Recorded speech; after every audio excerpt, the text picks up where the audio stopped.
Hi, I'm Kristen Amdahl and welcome back to my studio. In this video, I want to show you some tips and tricks for getting started making one of the projects from my brand new book, 24 Crochet Hats, Interesting Techniques and Inclusive Sizing for Men, Women, Children, and Babies.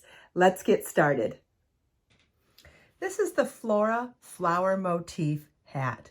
The elegant floral motifs combine with a pretty scalloped border at the brim to create a stylish accessory.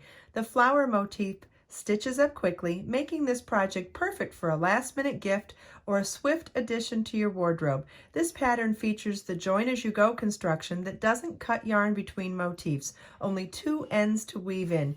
You will need number 3 DK weight yarn and the size crochet hook you will need for making the hat is dependent on what size gauge you get for the motifs. And what size hook you use is dependent on your own personal gauge as well. My suggestion for starting to determine gauge would be a size D3 or 3 millimeter for the smallest size hat, then going up to a G6 4 millimeter, H8 5 millimeter, or J10 6 millimeter crochet hook to make the motif a different size. So basically the hat construction is the same for all sizes, and how we are affecting size is by making the actual motifs different sizes. So if you, this is only a suggestion for which size crochet hook to use. Your gauge after blocking needs to be 2 inches, 2.5 inches, 3 inches, or 3.5 inches wide per square in order to get a finished size of 14 inches, 17.5, 21 inches, or 24.5 inch hat circumference for the hat. All of this information is spelled out in great detail in the pattern. You can find the link in the video description to download the single pattern or find this pattern in my book, 24 Crochet Hats. In order to find out what our gauge is to know which size hat we're making, we need to make one motif and finish it completely. Not join it to other motifs at all, but just make one motif and finish it completely. So to do that, we're going to tie our yarn to our crochet hook. You can use a square knot, slip knot, whatever works for you, and chain 9. You want to slip stitch to the 5th chain from your hook to form the ring. Do not count the working loop on your hook. We count back 5 chains from 1, 2, 3, 4, and 5.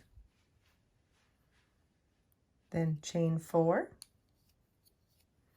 Working around those remaining chains, we're going to chain 4 and work a 3 treble cluster in the ring. 3 treble cluster starts with yarn over twice, insert your hook in the ring, yarn over, pull up a loop, yarn over, pull through 2, yarn over, pull through 2.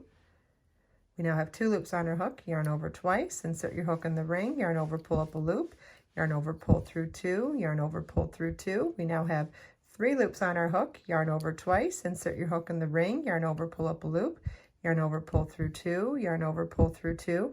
We now have 4 loops on our hook, yarn over, pull through all 4 loops on our hook. That is a 3 treble crochet cluster, chain 4, and slip stitch in the ring. And we're going to repeat that chain 4, 3 treble cluster, chain 4, slip stitch in the ring 2 more times. And then for our 4th petal, it's a chain 4, 3 treble cluster in the ring, and then slip stitch to the 1st chain at the beginning of the chain to join. And that's that remaining chain 4 of that chain 9 that counts as the chain 4 for the rest of that petal. So now we're ready to begin round 2, chain 1, single crochet in the same chain 4 space, chain 5, single crochet in the next chain 4 space, chain 9. And we're going to repeat this all the way around, and then slip stitch to the 1st single crochet at the beginning of the round to join. Remember, this is the motif we're doing just for getting gauge. In the actual pattern, we are joining the motifs as we go in a different technique, which means we will be partially making the motif so we can join them as you go without cutting yarn. That's how we make the actual hat. But in order to get gauge, you need to know what your measurements are. And so depending on what size crochet hook you use and what your personal tension is, you're going to want to make this motif and then block it with water to determine what its finished size is, and whether it's 2 inches, 2.5, 3 inches, or 3.5 inches, it will yield a finished hat that is either 14-inch circumference, 17.5, 21, or 24.5-inch circumference. The hat that is shown in the photos is 21-inch in circumference. I hope you enjoyed this video. If you have any questions at all, please leave them for me in the comments. And everything we talked about today is linked in the video description below. Let us make time to create, share, and inspire today and every day. I'll see you in the next video.